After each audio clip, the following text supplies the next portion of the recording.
آپ کو ایک بڑے شارٹ نوٹس پہ ہم نے زحمت دی ہے.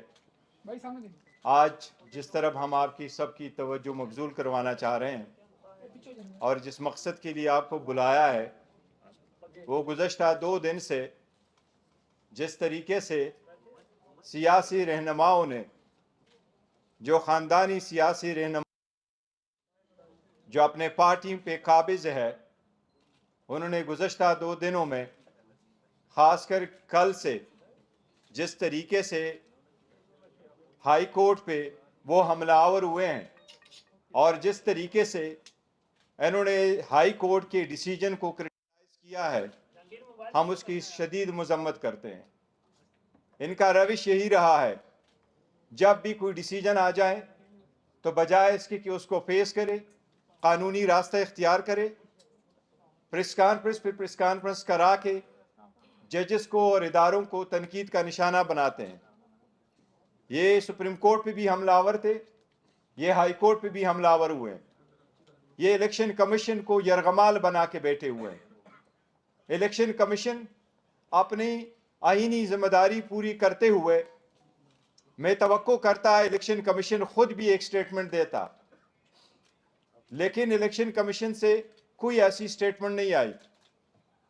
جتنے لوگوں نے، سیاسی رہنماؤں نے ہائی کورٹ کے ڈیسیجن کو کرٹیسائز کیا ہے، سب سے پہلے آپ کو بتائیں، پاکستان کے 175 پولیٹیکل پارٹیز میں سے کبھی کسی نے الیکشن اسی طریقے سے ٹرانسپیرنٹ مینر میں نہیں کیے جس طریقے سے پی ٹی آئی نے کروائے. آج آپ کے سامنے پاکستان پی ٹی آئی کا عام ورکر الحمدللہ ایک چیئرمین کی حیثیت سے یہاں بیٹھا. ہمارا اصل چیئرمین، ہمارا اصل لیڈر کل بھی جو تھا، آج بھی ہے اور کل بھی رہے گا، وہ عمران خان صاحب ہے. وہ چاہے جیل میں ہے چاہے باہر ہے، وہی رہنمائی کرتے ہیں اور وہی لیڈ کرتے ہیں. میں اس کے نمائندے کی حیثیت سے بیٹھا ہوں اور آپ کو یہ ہم باور کراتے ہیں کہ آپ کے کیمروں کے سامنے ہمارا انٹائر پروسیس ہوا ہے الیکشن کا. ہم نے جتنے الیکشن کرائے، اس پارٹی نے ہمیشہ فری، فیئر اینڈ ٹرانسپیرنٹ کرائے. الیکشن کمیشن کے پاس آئینی قانونی نکتہ تھا کہ الیکشن کمیشن کے پاس کوئی اختیار سماعت نہیں ہے ان معاملات کو دیکھنے کا. الیکشن کمیشن نے کہا کہ آپ کا چیف الیکشن کمشنر کی ریزگنیشن نہیں ہے. وہ chief election commissioner already resign کر چکا تھا اور سیکرٹری جنرل آلریڈی ریزائن کر چکا تھا. ہائی کورٹ کے جج صاحب نے 4 گھنٹے اس کیس کو سنا تھا.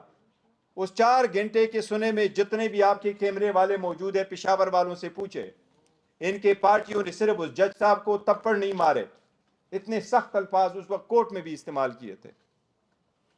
ان سارے سیاسی رہنماؤں کو، یہ جو ریمننٹ پی ڈی ایم کے ہیں، ان کو اچھی طرح نظر آیا ہے کہ 8 تاریخ کو ان کے پلے کچھ بھی نہیں بچنا. یہ اپنے اپنی سیٹ آپ ہاریں گے انشاءاللہ تعالی اگر election free, fair and transparent ہوئے. ان کو ان کا پتہ ہے، اس لیے ان کی صرف یہ کوشش ہے کہ پی ٹی آئی کے پاس بلہ ہی نہ رہے. اور ہمیں امید ہے انشاءاللہ تعالی یہ صرف پی ٹی آئی کا نشان نہیں ہے، یہ پاکستان کے 25 کروڑ عوام میں سے 70% عوام کی امنگوں کی نشانی ہے. یہ عوام کی بنیادی حق ہے کہ اس کے مطابق الیکشن کرے. سپریم کورٹ یہ قانون مولانا مودودی کی کیس میں 1964 میں سیٹل کر چکی ہے، بے نظیر کے کیس میں سمبل والے میں 89 میں سیٹل کر چکی ہے کہ کسی پارٹی سے سمبل لینا اس بات کا مترادف ہے کہ آپ نے اس پارٹی کو ڈیزالو کیا ہے. اور یہ اختیار صرف سپریم کورٹ کے پاس آرٹیکل 17 میں موجود ہے، کسی اور کے پاس یہ اختیار نہیں ہے. کل آپ نے دیکھا ہے پے در پے پریس کانفرنسز ہوئی ہے، باپ بیٹی بانجا بتیجا سارے لگے ہوئے ہیں. ان کا سب مقصد یہی ہے کہ پی ٹی آئی کے پاس کوئی نشانی نہ رہے. ہم پہلے دن سے کہتے چلے آ رہے ہیں کہ یہ وہ ہے جو ہارس ٹریڈنگ کو بڑا پسند کرتے ہیں اور وہ ہارس ٹریڈنگ میں پیدا بڑے ہوئے ہیں. یہی تو ہے جو سپریم کورٹ نے جب حکومتیں ڈیزالو ہوتی تھی، اسمبلیوں کے کیس سپریم کورٹ کے پاس جاتے تھے، سپریم کورٹ بارہا کہہ چکی تھی کہ کوئی ایسا نظام وضع کرے جس میں ہارس ٹریڈنگ روکے. اگر آپ پی ٹی آئی میں اس وقت نشان لیتے ہیں، 227 ریزرو سیٹیں کس کے پاس جائے گی؟ 70 سیٹیں نیشنل اسمبلی، باقی پروونشل گورنمنٹوں کے پاس ہے.